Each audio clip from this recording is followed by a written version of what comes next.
The wind has not stopped for 3 days. It tears across the surface of the North Atlantic in long, merciless gusts that carry with them a fine mist of salt water, coating everything aboard the vessel in a thin, briny film. The ship, barely 23 meters from stem to stern, rises and falls over swells that seem to breathe from somewhere deep beneath the ocean floor. 32 men are aboard. They sit on sea chests, wrapped in wool cloaks that have not been fully dry in over a week. The air between them is thick with the smell of damp timber, old animal fat, salt fish, and the unmistakable odor of human bodies confined in a space no wider than a modern living room. Beneath the deck planks, bilge water sloshes in a rhythm that no one acknowledges anymore. One man near the bow has a gash across his forearm from a rigging accident 2 days prior. The wound is bound, but in these conditions, the cold, the moisture, the filth infection should be inevitable. Another man coughs into his sleeve, his chest rattling faintly beneath layers of wool. In this environment, disease should spread like fire through dry grass. There is no physician aboard. There is no medicine chest. There is no hospital port waiting ahead. Only hundreds of miles of open, freezing ocean. And yet something remarkable is happening on this ship. No one is dying. No epidemic is brewing. How did these Norse sailors, armed with nothing we would recognize as medical technology, cross some of the most hostile waters on Earth without being destroyed by disease? The answer is not what most people expect. It is not a story of superhuman resilience or genetic superiority. The Vikings, it turns out, rarely suffered catastrophic disease outbreaks during ocean voyages. The reason is that they had developed, through generations of accumulated experience, a sophisticated system of practices, habits of discipline, shipboard routines, dietary strategies, environmental controls, and social structures that together created a barrier against illness. They did not understand germ theory.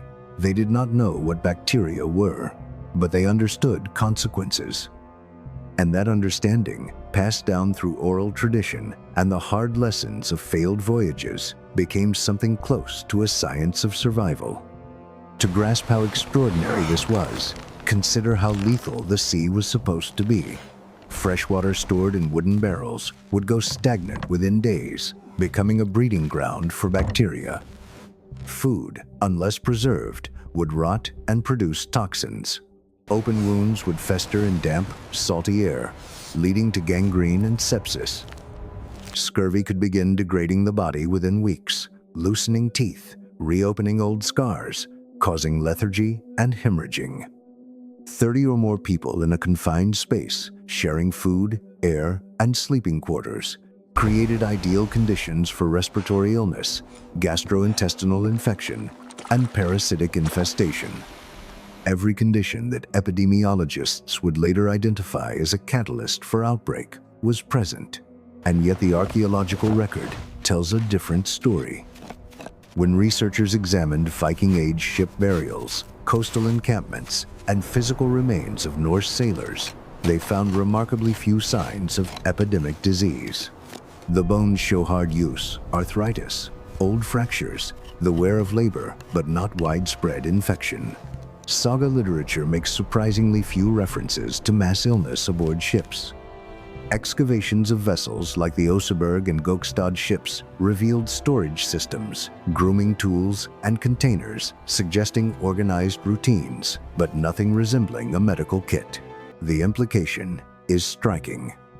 The Vikings did not plan to treat disease at sea. They planned to prevent it. Prevention began with water. Freshwater management aboard a longship was disciplined, almost ritualistic. Water was stored in sealed casks or tightly bound skin containers, and consumption was rationed from the first day. The crew did not drink freely. They drank what they were allotted, when they were allotted it. By limiting access and keeping containers sealed, the Norse reduced the risk of contamination through repeated handling. When shore stops were possible, water barrels were emptied, rinsed, and refilled from freshwater streams. Stale water was not topped off, it was replaced.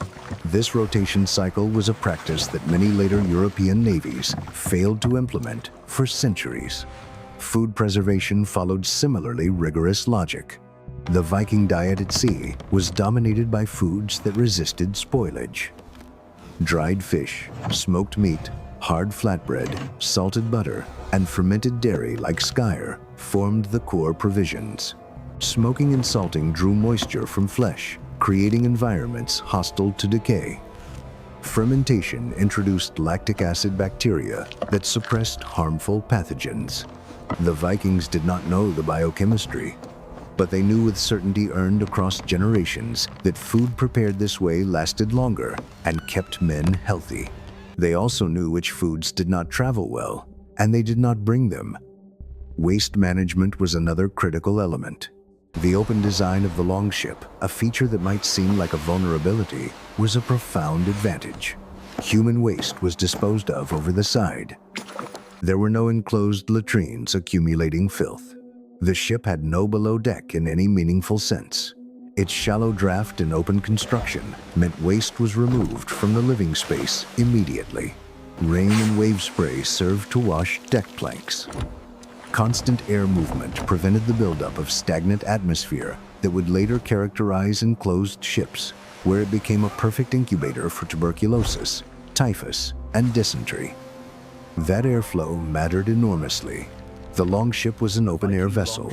There was no sealed cabin trapping exhaled breath, no confined space where airborne pathogens could concentrate.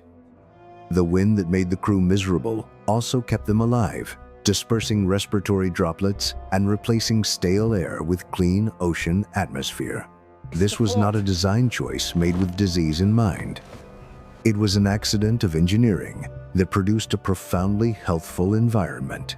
Cold itself was an ally, though a bitter one. North Atlantic temperatures slowed bacterial growth dramatically. Food spoiled more slowly. Wounds were less likely to develop aggressive infections that thrived in tropical warmth.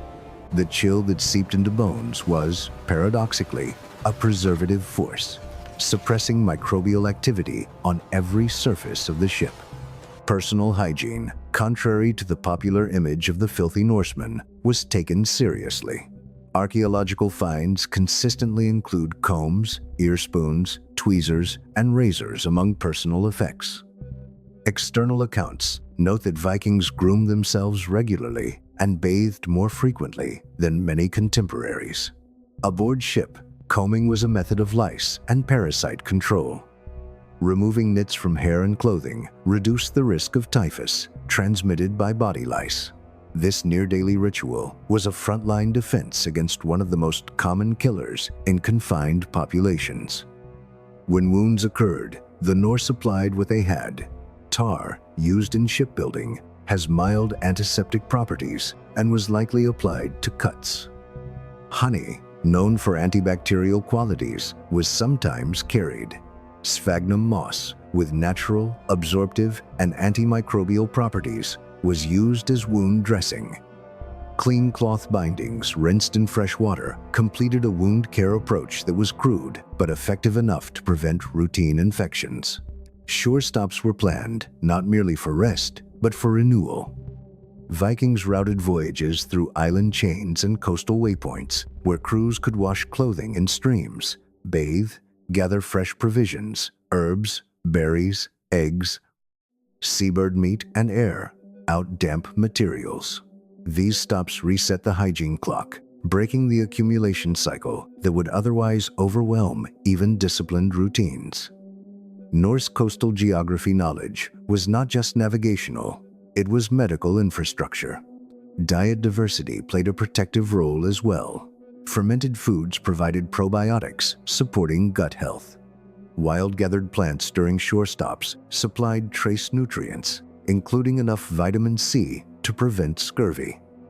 Onions, cress, and foraged greens appear in Norse dietary contexts, and regular replenishment kept deficiency diseases at bay in ways that later ocean-crossing cultures could not replicate. Perhaps the most underestimated factor was social. The longship was a tightly ordered community governed by hierarchy, routine, and mutual obligation. Every man had a role. Watches were kept. Duties rotated. Food was distributed by established norms. This structure kept the crew psychologically intact. Morale is a powerful determinant of physical health. Crews that descend into disorder stop maintaining the routines that keep them alive.